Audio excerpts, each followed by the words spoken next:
नमस्कार दोस्तों, स्वागत है आपका आज की हिंदी की क्लास में। तो आज हम लोग पढ़ेंगे शब्द विचार। क्या पढ़ेंगे? शब्द विचार। सबसे पहले आपको जानना है कि ये शब्द क्या होता है। ठीक है, शब्द क्या होता है? वर्णों का सार्थक समूह, वर्णों का सार्थक समूह शब्द कहलाता है। ठीक है, शब्द कहलाता है। वर्ण हमने पढ़ लिए। ठीक है, वर्णमाला हमने कंप्लीट कर चुके हैं हम। पता है आपको वर्ण क्या होते हैं?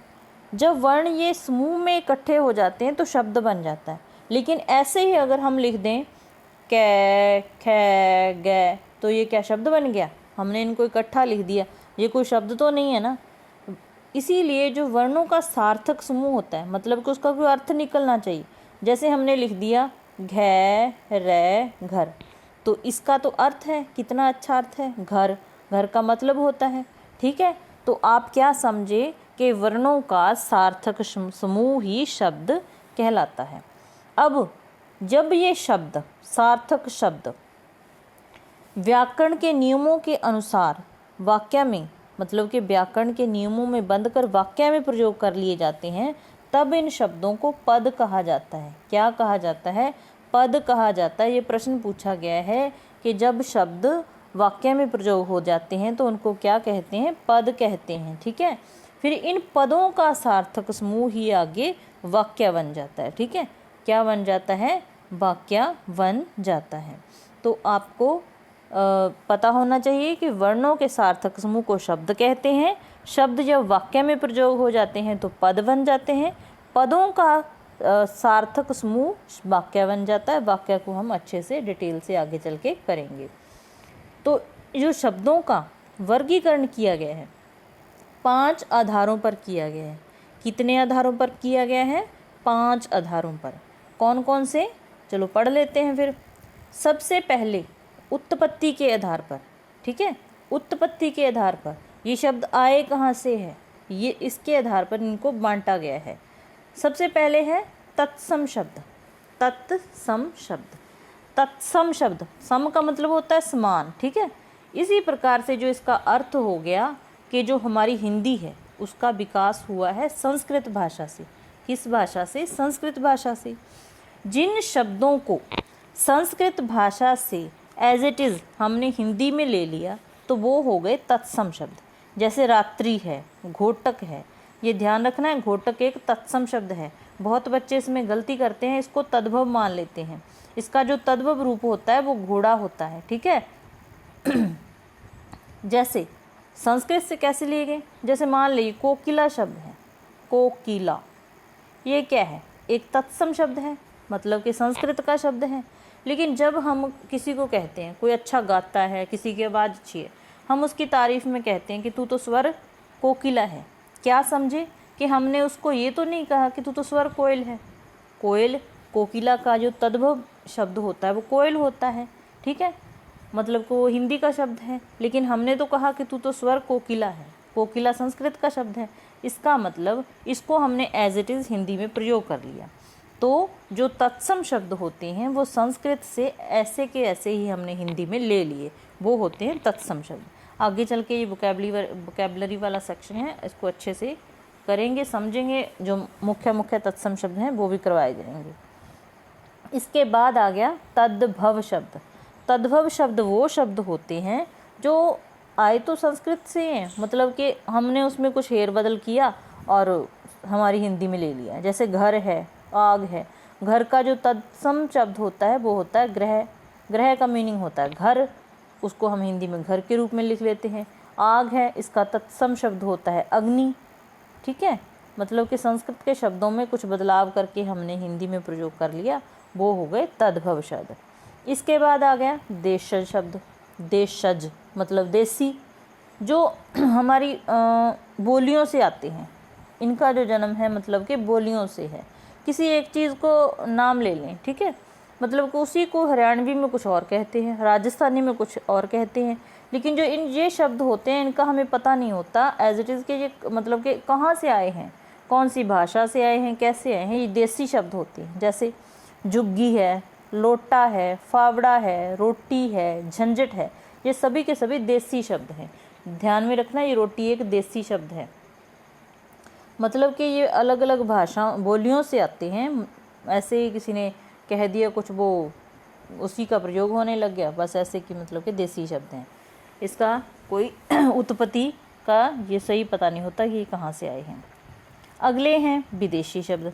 विदेशी का मतलब पता ही है, जो विदेशी भाषाओं से आते हैं। जैसे कि हमारा भारत अलग अलग विदेशियों का गुलाम रहा। हमारे भारत में विदेशी आते रहे रहते रहे और उनकी भाषा का हमारी भाषा पर प्रभाव पड़ा और उनकी भाषा के कुछ शब्द हमारे यहाँ पर रह गए, वो है विदेशी शब्द। जैसे चाय शब्द है, ये चीनी भाषा का शब्द है, ठीक है, चाय शब्द चीनी भाषा का है। काजू शब्द फ्रांसीसी भाषा का है। गमला पुर्तगाली का है। किताब अरबी भाषा का है। अंग्रेज फारसी भाषा का है। टायर अंग्रेजी भाषा का है। ये सभी जातियाँ चाहे विदेशी कह लिए भारत में आए और इनके शब्द हमारे भारत में रह गए, तो ये विदेशी भाषाओं के शब्द हैं। एक प्रश्न हमेशा पूछा जाता है, एक शब्द देके आपको पूछा जाएगा ये कौन सी भाषा का शब्द है, ये अच्छे से इम्पोर्टेंट शब्द आपको करवा दूंगी मैं। आगे संकर शब्द। जब दो भाषाओं के मेल से कोई शब्द बन जाता है तो वो होता है संकर शब्द। जैसे रेलगाड़ी है, रेल तो अंग्रेजी भाषा का शब्द है, गाड़ी हिंदी भाषा का शब्द है। इसी प्रकार से टिकट अंग्रेजी भाषा का शब्द है और घर हिंदी भाषा का शब्द है, तो ये हो गए संकर शब्द।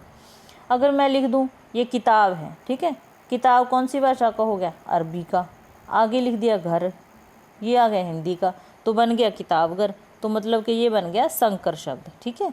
तो आपको समझ आ गए कि उत्पत्ति के आधार पर शब्द 5 प्रकार के होते हैं, तत्सम, तद्भव, देशज, विदेशी और संकर। आगे हम कर लेते हैं रचना के आधार पर। ये बहुत ही महत्वपूर्ण है, पेपर में यहाँ से प्रश्न पूछा जाता है। रचना के आधार पर शब्द आपको पहले तो ये पता होना चाहिए कि 3 प्रकार के होते हैं। फिर आपको पता होना चाहिए कि रूढ़ होते हैं, यौगिक होते हैं और योग रूढ़ होते हैं। अब आती है इनकी पहचान, कैसे करनी है इनकी पहचान, ठीक है। कैसे करोगे, सबसे पहले है रूढ़ शब्द। रूढ़ शब्द की परिभाषा क्या होती है, आपको स्टेटमेंट देके भी पूछा जा सकता है कि जो शब्द किसी विशेष अर्थ के लिए रूढ़ हो चुके हैं उनको क्या कहा जाता है, तो उनको रूढ़ शब्द कहा जाता है, क्योंकि वो किसी विशेष अर्थ के लिए रूढ़ हो चुके हैं। मान ले आदमी है, आदमी बताए आदमी किसको कहा जाता है, ठीक है। आदमी है, घर है, हाथ है, घोड़ा है, ये हमें पता है। घर का नाम लेते हमें ऐसे पता लगे जिसमें परिवार रहता है, ये ऐसे ऐसे घर होता है।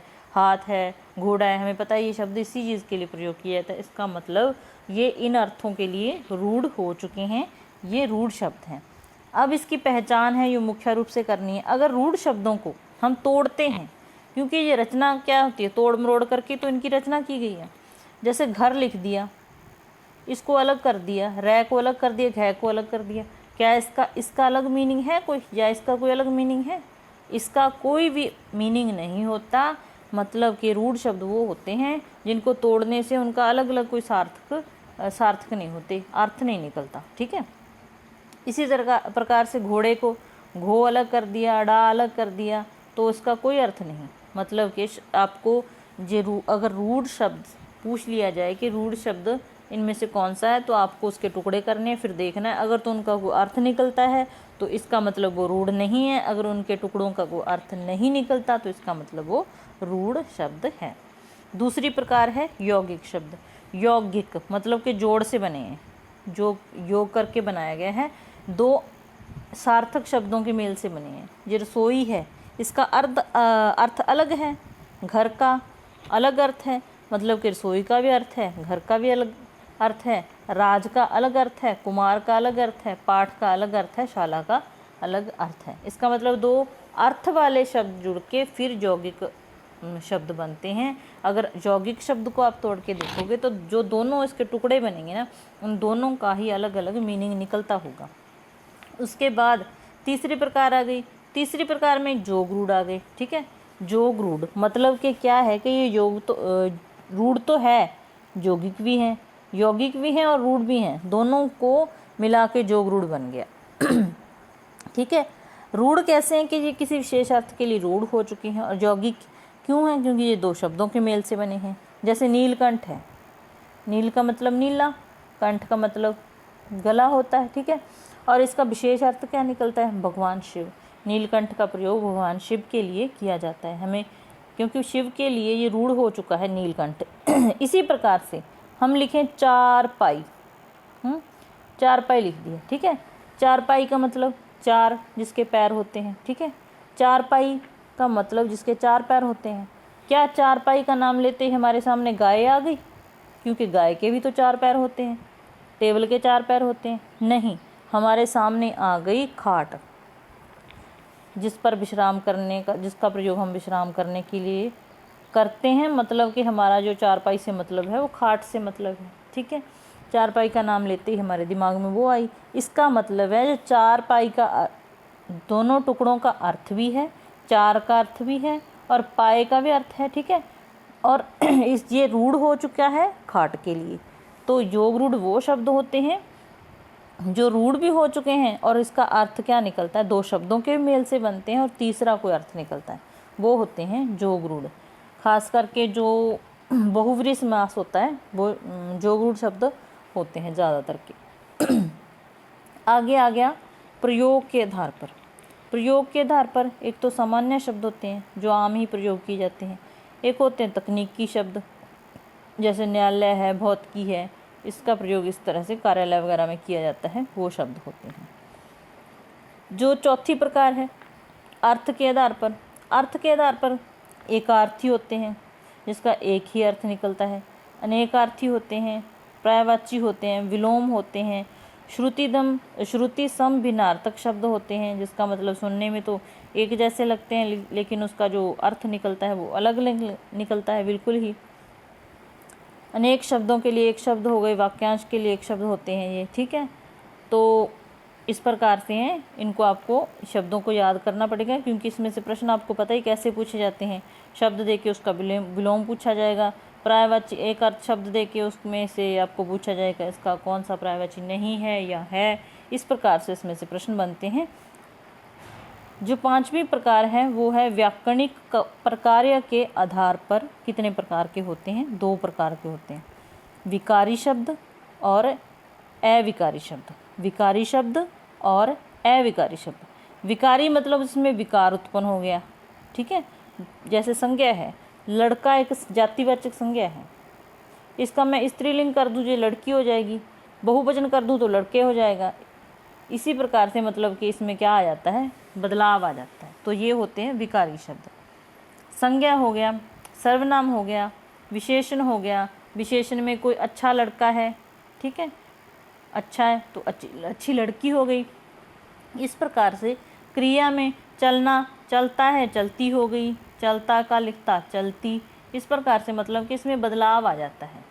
तो ये हो गए विकारी शब्द, ठीक है।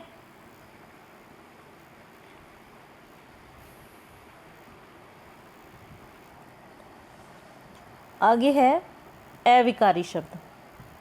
अविकारी वो शब्द होते हैं जिनमें मतलब कि किसी भी प्रकार का कोई विकार उत्पन्न नहीं होता। क्रिया विशेषण शब्द वो होते हैं जो क्रिया की विशेषता बताते हैं।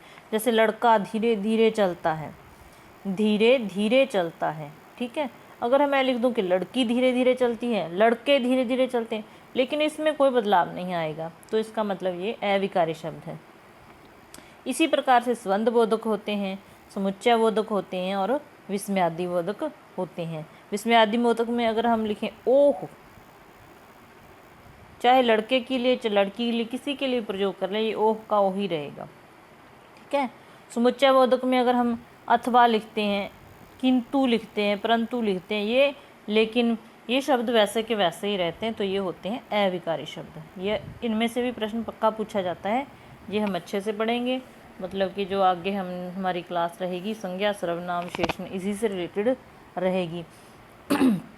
संज्ञा सर्वनाम विशेषण क्रिया इतने अच्छे तरीके से करवाएंगे ना कि मतलब कि आपको कभी भी प्रश्न आपका गलत नहीं होगा। उम्मीद है आपको आज की क्लास समझ आ गई होगी और मुझे लगता है कि 30 अक्टूबर तक हम अपना सिलेबस कंप्लीट कर लेंगे। क्योंकि उसके बाद आपको रिवीजन करनी होगी, और रिवीजन के बिना पढ़ने का तो कोई फ़ायदा ही नहीं होता। जब तक हम रिवीजन नहीं करते कुछ भी याद नहीं आता। तो आपको भी ये कोशिश करनी है कि जो भी आप सब्जेक्ट पढ़ रहे हो ना, बस 30 तक अपना सिलेबस कवर करके उसके बाद रिवीजन करनी है, और मतलब कि प्रैक्टिस के लिए आपको MCQ लगाने हैं। ठीक है, तो मिलते हैं अगली क्लास में। Thanks for watching.